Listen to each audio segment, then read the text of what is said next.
Si Ben Simmons nung stretch ng November 15 until November 25 na may 6 na games, 3-3 ang record niya doon. Pero yung stats niya, bumabalik na. Mala Philadelphia, nasa 15 points, 7 rebounds, 6 assists, 1 steal at 1 block per game. Nagiging okay na itong si Ben at nakukuha na niya yung tempo ng game. Meron nga lang problema ngayon.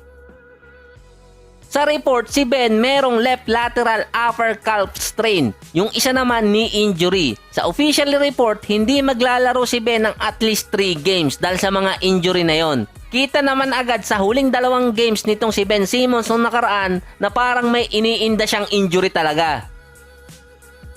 May laban din ngayon ng Wizards at itong Nets. 11-11 na ang Wizards, pang sale. Pero yung Nets, pang sale din ng December. 12-11 record. Si Kevin Durant, 39 points, 5 rebounds at 5 assists. Si Kyrie, meron 27 points. So, nagiging okay na ngayon ang Brooklyn dahil walang masyadong nagiging ingay or issue. Yung injury lang talaga ang dumadali sa kanila ngayon. So, hindi pa tapos yung game nang ginagawa ko ang episode na to para sa ibang mga teams. Ongoing pa. Yung 12-11 record ng Nets ay malapit na sila makapasok sa top 6 dito sa East. Meron silang 6-4 record sa last 10 games at meron din silang 3 sunod na panalo. Kapag nakakuha pa sila ng at least 3 panalo sa next 5 games or kahit 2 sunod na panalo pa, aakyat sila ng at least top 6.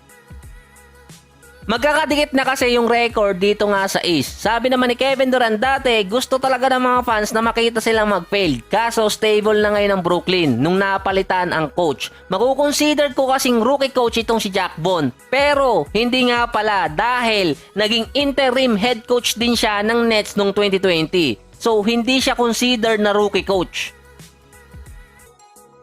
Tinalo naman ng Minnesota ang Memphis mula sa 29 points ni Anthony Edwards. Baliktaran ang record nila ngayon, 11-11. Samantalang ang Memphis naman, si Ja Morant umiscore ng 24 points, 5 rebounds, 6 assists at 2 out of 4 mula sa 3-point area. Lalo na yung isang alley-oop play pa ni Ja Morant. Anak ka talaga ni Tina. Kaso, ano nga bang nangyayari ngayon sa NBA? Kanina, na-eject pa itong si Morant at si Dillon Brooks sa late game.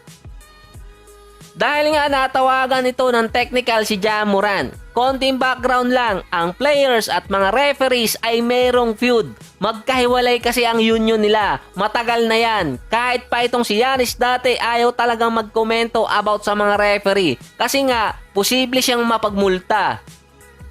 Ang pinagmulan kasi ng feud na yan ay dahil sa mga rules. Iba-iba kasi ang tawag ng mga referee hanggang sa nagko-complain yung mga players. Sinabi na rin yan ni Commissioner Adam Silver dati at nasusulat din sa rule to respect the official ng game. Kaya may power ang mga referee. So disclaimer, NBA po yung pinag-uusapan ko dito.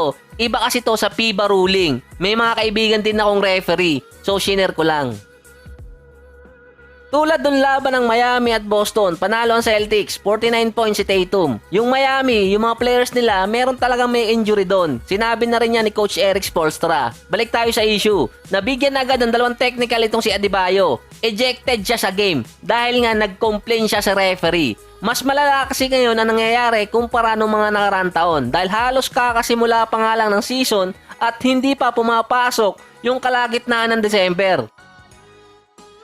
Isa pa, New Orleans versus Toronto. Panalo ang Pelicans. 33 points at 10 rebounds mula kay Zion Williamson. Balik ulit tayo sa issue. Na-technical si VanVleet nung nakuha niya ang bola tapos nasundot ni Alvarado. May nasabi talaga itong si VanVleet. After nga nun ay pumalakpak pa siya sa harap ng referee. At yun, nabigyan siya ng technical at ejected din. Kahit yung mga announcer hindi rin maintindihan.